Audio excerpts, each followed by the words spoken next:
Hello, hello, hello! Magandang araw sa lahat ng Virgo!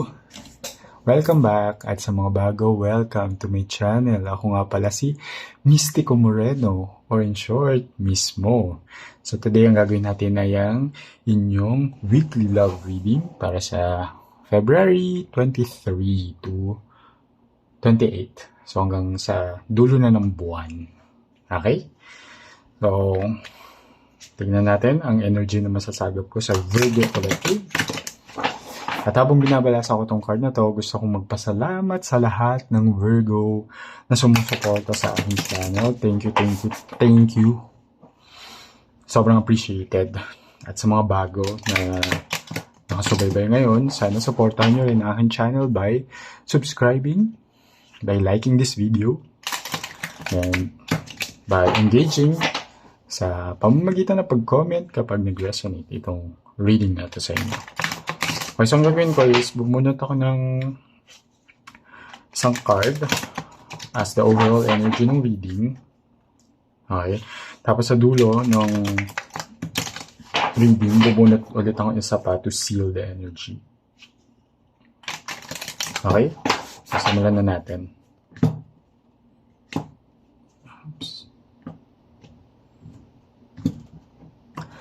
Okay, so second card, well, February pa rin. Oh, generosity. So itong week na to will be full of love and full of generosity. Ibig sabihin, pwedeng, alam mo yun, bigay na bigay kayo sa isa't isa pagdating sa love. And pwedeng very generous din tong person na to. Diba? Not just sa mga bagay na tangible, but also sa mga intangible or mga bagay na hindi natin nakikita at nahawakan pero nararamdaman natin. Okay? Sige. Tingnan natin. Ano ba yung overall energy ng reading na to? Okay? So, gusto ko lang i-remind ulit na itong reading na to ay collective reading. So, this may or may not resonate sa inyo. So, kung hindi nag-resonate, hindi na natin pilitin. It means na hindi ko nasagap yung energy nyo at hindi para sa inyo itong reading na to. So, abangan nyo na lang yung mga susunod ko pang love reading. Diba? Malay nyo yun, mag-resonate na sa inyo. Okay?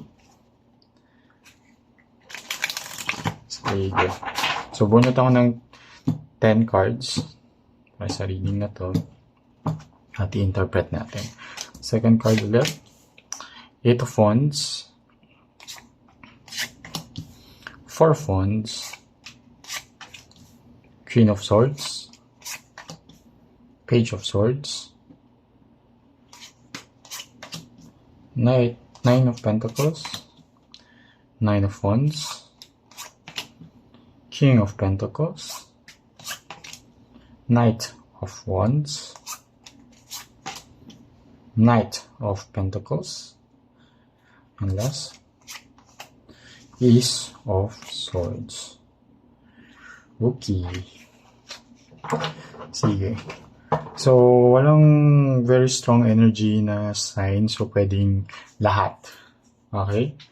Actually, pwede naman talaga lahat. Wala lang strong energy sa reading na ito. So, nagsimula yung reading ninyo sa 8 of Wands and nagtapos siya sa Ace of Swords. So, interpret natin.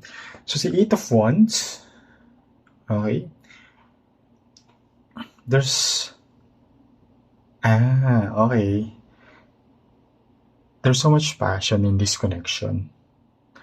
Very exciting, puno ng, alam mo yun, thrill itong connection na to.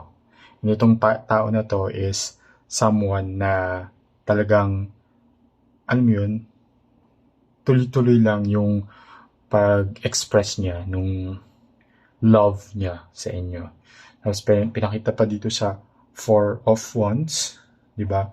Which is a card of celebration in a way na dahil gugustuhan ng tao na to na mag-level up na kayo sa inyong relationship. So, kung dating kayo, gusto niyo na maging kayo na, at kung kayo na, gusto niyo na mag-level up kayo sa as engaged couple or as married couple, okay? And if bagong kilala nitong tao na to, gusto niyang i-date kayo, parang ganun. So, it's a person na, yun nga, kaya puno siya ng excitement. Okay? And then, itong si Queen of Swords, since lumabas siya, okay, siya yung tao na very clear din. I-express niya yun at sasabihin niya yun sa inyo. Kasi, when it comes to communication, very vocal din tong tao na to.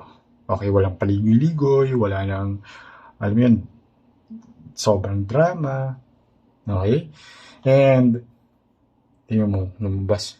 May 3 roses. O, diba? Parang sunod-sunod yung, parang yung storyline niya. So, as shown here by the Page of Swords din, na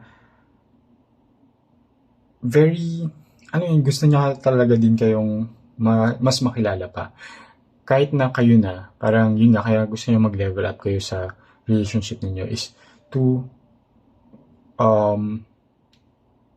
know more. Lalo na ikaw bilang partner niya, ano pa bang gusto mo rin when it comes to relationship? Okay? So, as shown here by the Page of Swords, di ba, na very curious din siya. Ano yung mangyayari sa next level ng relationship ninyo. At nakikita din dito sa Nine of Pentacles that there will be so much security. Ito, happy din si girl. So, itong relationship na to, very secure, diba? Very free kayo to express your feelings, your emotions sa isa't isa. And nakikita dito sa Nine of Wands na, any challenges din, malalampasan ninyo, diba? At na-confirm pa siya ni King of Pentacles kasi si King of Pentacles, yun yung energy na nabibigay sa connection, yung needs ng bawat isa. Okay, kaya there's a sense of security here in this relationship. Tapos, itong si Knight of Wands, then is very confident lang kayo na everything will be alright. And nakakabit pa siya kay Knight of Pentacles, which is consistency when it comes to expressing love. Okay? Kaya naman, nag-end siya sa Ace of Swords, which is a card of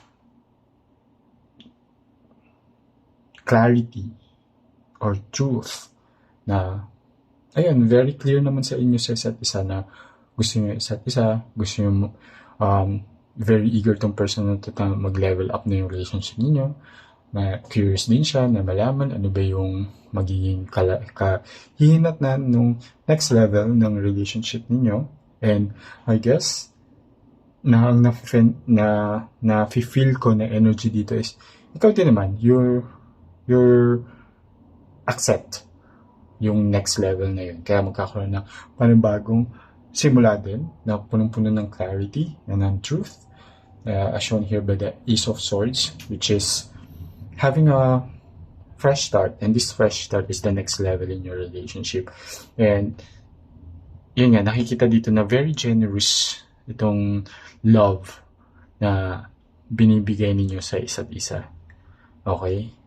At sabi ko nga kanina, hindi lang ang generosity, hindi lang siya about something na tangible or yung nakikita at nahahawakan, but also yung mga bagay na hindi natin nakikita at mas nararamdaman natin siya. And this is the love na binibigay ang tao na to sa inyo. And I guess, as I can see here, very clear naman yung message. Okay? Wala rin akong nakikitang parang any main challenge.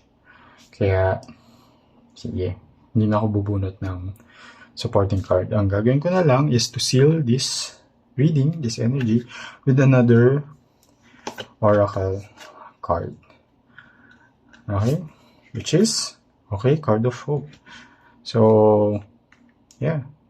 So, hoping for the best. As you can see here, kasi mag-move kayo sa next level ng inyong relationship. So, na punong-puno ng generosity. So, just hope for the best. Okay, sana nag-resonate itong reading na to. And if nag-resonate siya, claim it. Comment na sa baba, generosity, and hope. So, napakaganda naman ng reading ninyo para sa Virgo Collective. Okay, so, kita-kits na lang ulit sa susunod ka pang love reading. Okay, dito lang yan sa aking channel. Ako si Mystico Moreno at abangan na lang. Okay, kita-kits. Dito lang mismo. Ingat!